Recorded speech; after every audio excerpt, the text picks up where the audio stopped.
Halo rekan mahasiswa, pada minggu ketiga ini kita akan membahas metode akumulasi kos berdasarkan pesanan. Secara garis besar, yang akan kita pelajari pada modul ini adalah metode akumulasi kos yang dipergunakan untuk mengakumulasi kos produksi tergantung pada sifat proses produksinya.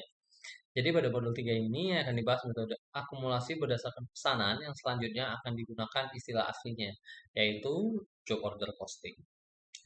Jadi di samping mempelajari materi inisiasi 3, Anda tentunya juga diharapkan untuk aktif mengikuti diskusi karena keikutsertaan Anda dalam diskusi akan menentukan nilai akhir dari tugas Anda.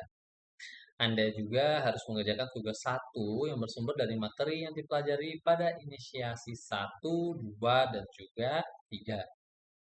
Diharapkan kepada seluruh mahasiswa untuk dapat berperan aktif baik dalam diskusi maupun tugas satu dengan tengah waktu selama 2 minggu.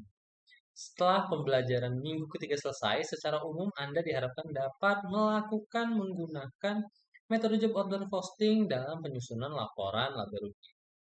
Secara khusus, Anda diharapkan mampu menjelaskan karakteristik job order posting, kemudian melaksanakan akumulasi cost dengan job order posting, mengidentifikasi dan menyiapkan jurnal dasar dalam job order posting, menyiapkan kartu pos pesanan, menerapkan tarif overhead ditentukan di depan dalam job order posting, kemudian menyusun laporan laba rugi, dan memperlakukan selisih overhead. Sukses untuk Anda semuanya, dan sampai jumpa.